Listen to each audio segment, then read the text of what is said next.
involve your kids in church in some way. At our church, we do a monthly family worship where we don't have kids stuff during the worship service. And so you can bring your kids with you. And every single time, well, so sometimes what happens, people will say, hey, is it family worship? Oh, okay, we'll just go home after small group and watch online.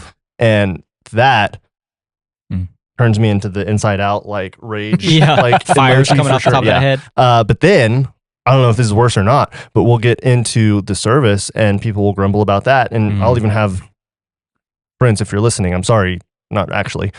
People will like text to like some of the like friend group chats I'm in of their kids like rolling around on the floor, like being crazy and like, kids' church is just chaos. And I'm like, you're their parent. Like, it's your responsibility. Don't blame our church programming for the fact that your kids are rolling around on the floor during church when you're their parent who God has appointed to lead them spiritually. Step in for a minute. I'm getting fired up. Whatever. Step in, teach them and guide them. And my kids are not perfect. If you know my kids, my second one is absolutely insane. But I take that opportunity. I try to sit with them and like show them in their Bible. They're starting to learn how to read. I've seen it. Hey, like, let's talk through this. And I'm not like super, super harsh. Like, all right, no, shut up. No, you know, whatever. They're kids. They're going to do kid things. And that's okay. But I want them to start to learn how to sing along. Like last week, I almost started crying because Lincoln was standing up in a chair behind me.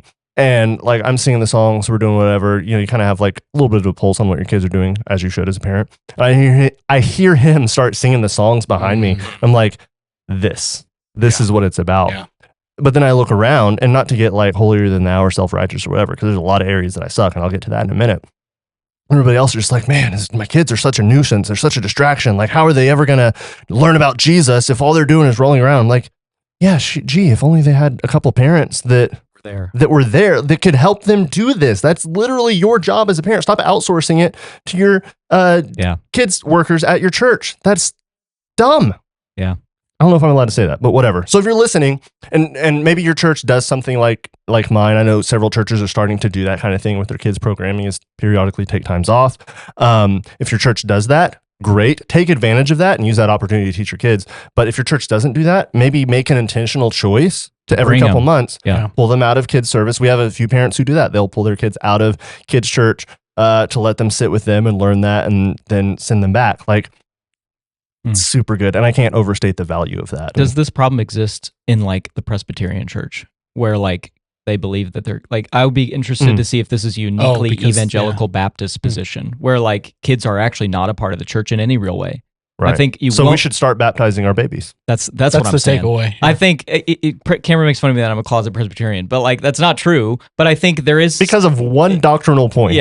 No, well, which is a pretty big doctrinal. Let me be clear. Like, anyway, which sure, I don't disagree with that, but like, it's a pretty big doctrinal point. But like, I think Baptists can take away some of their participation in the church. Like they are participants in the church. You can disagree at to what level, but I think that's it just made me think of that. Like they are participants. So anyway, keep that's going. super, super good. Well, and to your point earlier, about like kids want to be grown. They like let them like in some ways, like if they want to be a member of the body, like, and again, to what extent, like obviously some of that comes with salvation and repentance, like being truly a part of the body, but like how else are they going to learn all of these disciplines? They're not just going to wake up one day and know how to be because you took them to church on a Sunday, right? But we've also taught them like, hey, no, church is a thing where you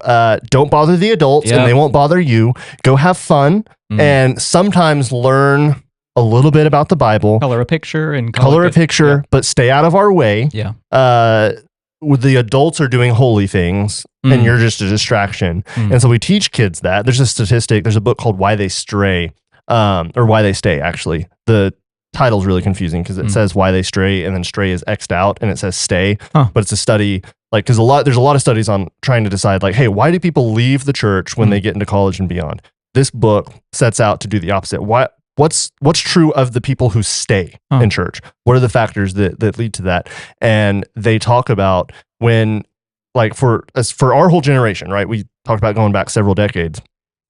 Kids, like, you're born, you go into the nursery, then you go into the kids wing. If you're at a medium or bigger church, you go into the kids wing where there's kids church, You then go into students, and students always sit in a pod together in a different part of the worship center. So then we get to where we have young adults who should be taking onto their faith. They've never stood or sat by their parents during a worship service. They've never watched their parents do church, right? Worship the Lord in the context of a local church. They've always been set aside. And then we wonder why they don't know how to do it for themselves. And so statistically, kids are way more likely to stay in church and to not deconstruct and to not fall away if they have stayed by their parents and with their parents throughout at least part of their upbringing, instead of being socked away into another area to like be neither seen or heard. Well, also let me say a couple things. So first, our church, we don't do kids church. We have a kids Sunday school hour. All kids above 5, unless you're a nursery. You're in our service. Right. Second, I was just in Kansas City this last weekend when you were preaching. So I guess a few weekends ago. But I got to go to a Master's Community Church. Shout out to Dr. Chipman, one of the pastors there. They have family worship, so all of the kids are, and like the kids are behaving because they're used to being in church. Right. So it's like if you never give them the opportunity to go to church, of course they're going to roll around like maniacs. Yeah. Like if they're not there consistently doing it, learning how to participate, then like they're never going to. And so like that was such an encouragement. Like I see like little kids doing amazing, like better than adults at paying attention. I'm not even joking. Yeah. So like, yeah, it just it was a really good reminder for me. It's like just bring them, just like take them to church. And I would add, like, as a matter of encouragement for the parents that do feel like, oh my gosh, my kids are such a distraction. Like they're distracting me. They're distracting everybody. Be okay with a holy distraction. Sorry. Sure. That, yeah. But like also, nobody cares as much as you think they do. That's right. That's right. Other people, believe it or not, are paying attention to the pastor, not your kids. So they're not as big a deal as you probably think they are. But then the other thing, like, and I say this as a pastor of my church, like I am excited. Like it brings me joy. I'm going to like choke up talking about it, but it brings me joy to see and to hear the sights and the sounds of, I'm telling you, I can't get through it, of like young people in our service. Cause like that's our next generation worshiping alongside of us. Yeah. That's what the church should sound like.